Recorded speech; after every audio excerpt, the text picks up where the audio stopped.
Hello students, आज हम class 11th में पढ़ेंगे अर्थशास्त्र। तो अर्थशास्त्र में चैप्टर नंबर निकाल लीजिए बेटा 16, पेज नंबर 244 पर। चैप्टर 16 है भारत में सन 1991 से आर्थिक सुधार, उदारीकरण, निजीकरण एवं वैश्वीकरण।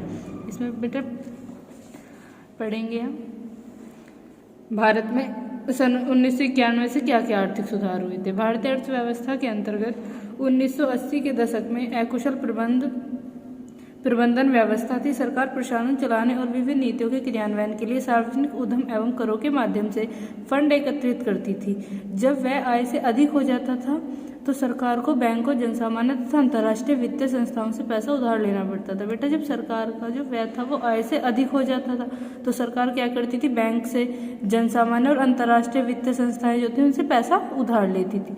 राजस्व कम होने पर भी सरकार को बेरोजगारी, गरीबी और जनसंख्या विस्फोट के कारण राजस्व से अधिक खर्च करना पड़ रहा था। राजस्व क्या होता है बेटा? राजस्व होता है जो सरकार द्वारा वसूला जाने वाला कर होता है। इसी क्रम में भारतीय अर्थव्यवस्था में घाटे की वित्त व्यवस्था ने जन्म लिया। 1980 के दशक के अंत तक सरकार का व्यय आय से अधिक तथा आयात निर्यात की तुलना में अधिक हो रहा था। जो 1980 का दशक था उसके अंत तक सरकार का जो व्यय था, खर्चा था, वो आय से अधिक था और आयात जो था वो निर्यात की तुलना में अधिक था। जो हम विदेशों से माल को आयात करते थे वो ज़्यादा था, लेकिन विदेशों के लिए जो हमारे यहाँ से माल जाता था निर्यात, वो उसकी तुलना में आयात की तुलना में अधिक था।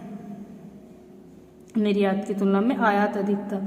विदेशी मुद्रा के संरक्षित भंडार भी क्षीण हो गए एवं अंतर्राष्ट्रीय उधारदाताओं का ब्याज चुकाने के लिए सरकार के पास पर्याप्त विदेशी मुद्रा नहीं बची थी। साथ ही कोई भी देश या अंतर्राष्ट्रीय निवेशक भारत में निवेश नहीं करना चाहता था। ऐसी स्थिति में भारत ने अंतर्राष्ट्रीय पुनर्निर्माण और विकास बैंक, जिसे विश्व बैंक के नाम से जाना जाता है, अंतर्राष्ट्रीय मुद्रा कोष से विभिन्न शर्तों के साथ $7 बिलियन की सहायता प्राप्त की। अंतर्राष्ट्रीय वित्तीय संसाधनों द्वारा सहायता प्रदान करने के क्रम में भारत पर कुछ शर्तें लगाई गई, जैसे सरकार को उदारीकरण करना होगा, निजी क्षेत्रों पर लंबे प्रतिनिधियों को हटाना होगा तथा सरकारी हस्तक्षेप कम करना होगा आदि। इन्हीं शर्तों के परिप्रेक्ष्य में भारत ने सन 1991 में नई आर्थिक नीति, जिसे आर्थिक सुधारों के नाम से भी जाना जाता है, उसकी घोषणा की। ठीक है बेटा, उसके बाद दिया हुआ है आपको आर्थिक सुधार या नई आर्थिक नीति। 1980 के दशक में देश में विपरीत आर्थिक स्थितियों के समाधान हेतु 1991 में नई सुधार नीति की शुरुआत की गई। इसका ध्येय सार्वजनिक क्षेत्रों में प्रशासनिक नियंत्रण को कम करते हुए निजी क्षेत्रों को प्रोत्साहन देना तथा आर्थिक क्रियाओं में सरकार के हस्तक्षेप को कम करना था। फलस्वरूप इसे नई आर्थिक उदारीकरण की नीति कहा गया। इससे बैंकों तथा उद्योगों को काफी प्रोत्साहन मिला। इसमें उदारीकरण, निजीकरण तथा भूमंडलीकरण की नीति को सम्मिलित किया गया, जिससे देश की आर्थिक समस्याओं को विश्व पटल पर देखने का अवसर मिला। साथ ही इससे एक खुली अर्थव्यवस्था की स्थापना को भी बल मिला। नेक्स्ट पेज पर आ जाएंगे बेटा। नेक्स्ट पेज पर हेडिंग है आपकी भारत में आर्थिक सुधार और नई आर्थिक नीति की आवश्यकता। स्वतंत्रता के पश्चात देश में मिश्रित अर्थव्यवस्था को अपनाया गया, जो समाजवादी और पूंजीवादी अर्थव्यवस्था का मिश्रित रूप था। इस अर्थव्यवस्था में सार्वजनिक एवं निजी दोनों क्षेत्रों को भी महत्व दिया गया। इससे औद्योगिक क्षेत्र में सरकारी एवं निजी क्षेत्रों को बढ़ावा मिला, किंतु समय के साथ यह नीति प्रभावहीन होने लगी। आर्थिक विकास की गति को सफलता नहीं मिल पाने के कारण इसमें सुधार की आवश्यकता महसूस होने लगी। सन 1997 से लेकर सन 1990 तक के सभी आर्थिक क्षेत्रों में आने वाली कमियां एवं कठिनाइयां इस प्रकार हैं। जो सन 1997 से लेकर 1990 के बीच जो आर्थिक क्षेत्रों में कमियां हैं, कठिनाइयां, वो आपको नीचे दी हुई हैं, पॉइंट दिए हुए हैं आपको 8। औद्योगिक इकाइयां पूंजी की कमी एवं प्रबंधन की अकुशलता के कारण कार्य करने में असक्षम सिद्ध हो रही थी अर्थात शिथिल पड़ने लगी थी। राजकोषीय एवं बजटीय घाटा बहुत अधिक बढ़ गया, जिसे नियंत्रित कर उचित स्तर को प्राप्त करना कठिन हो गया था।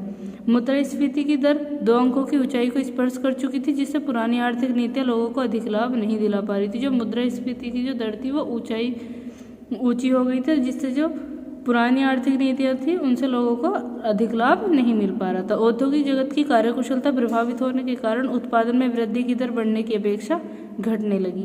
विदेशी व्यापार में भुगतान संतुलन की स्थिति प्रतिकूल हो गई, जो देश को और अधिक कमजोर कर रही थी। उसके बाद है पॉइंट आपका आयातों पर प्रतिबंध अर्थात विदेशी व्यापार के संदर्भ में आयात शुल्कों का अधिक होना या कठोर नियमों के होने से औद्योगिक उत्पादकता पर इसका प्रभाव प्रतिकूल होने लगा था। विदेशी मुद्रा भंडार के घटने से और दयनीय स्थिति उत्पन्न हो गई। परिणाम स्वरूप भारत को 20 मीट्रिक टन सोने की गिरवी रखकर विदेशी मुद्रा प्राप्त करनी पड़ती थी, जिससे कि अंतर्राष्ट्रीय व्यापार को गति प्रदान की जा सके। भारत को जो विदेशी मुद्रा प्राप्त करते थे उसमें उसे 20 मीट्रिक टन सोने की जो गिरवी थी वो पहले गिरवी रखी जाती थी, जो सोने की गिन्नियाँ होती थी बेटा, उसके बाद में विदेशी मुद्रा प्राप्त होती थी।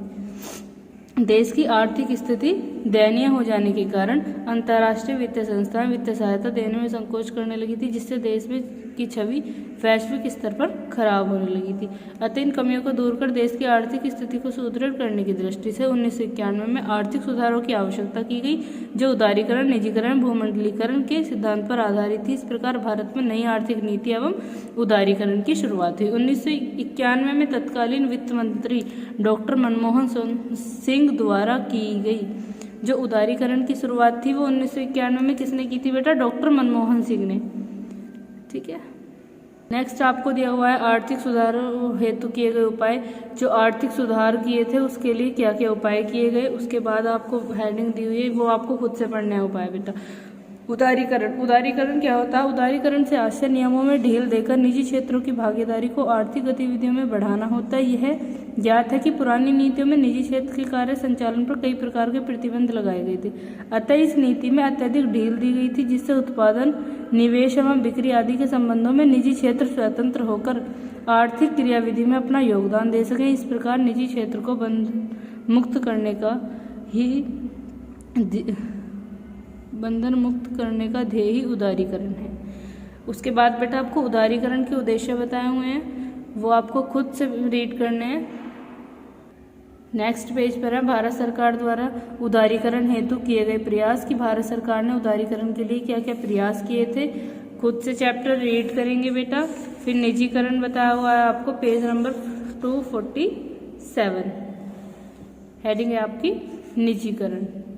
निजीकरण क्या होता है? निजीकरण से तात्पर्य व्यवसाय, उद्यम, एजेंसी या सार्वजनिक क्षेत्र के स्वामित्व के सार्वजनिक क्षेत्र से निजी क्षेत्र या निजी गैर लाभ संगठनों के पास स्थानांतरित होने की घटना या प्रक्रिया है। व्यापक अर्थ में निजीकरण राजस्व संग्रहण तथा कानून प्रवर्तन जैसे सरकारी प्रक्रियाओं सहित सरकारी स्वामित्व के निजी क्षेत्र में स्थानांतरण को संदर्भित करता है। सरकारी कंपनियां निजी क्षेत्र की कंपनियों में दो महत्वपूर्ण पहलू के तहत बदलती दिखी। इन्हें निम्न प्रकार से देखा जा सकता है: सरकार का सार्वजनिक कंपनी के स्वामित्व और प्रबंधन से बाहर हो जाना, सार्वजनिक क्षेत्र की कंपनियों को सीधे निजी क्षेत्र में बेचा जाना।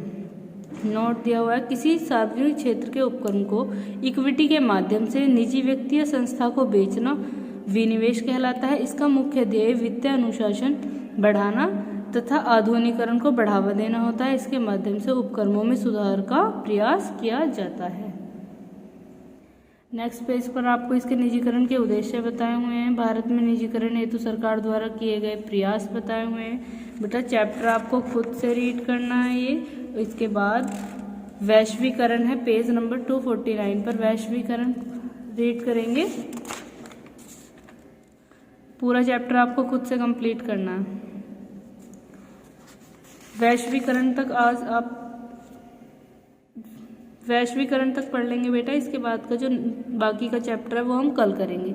ठीक है स्टूडेंट्स, तो आज आपको यहीं तक वैश्वीकरण तक ही पढ़ना है, कल हम यहीं से स्टार्ट करेंगे।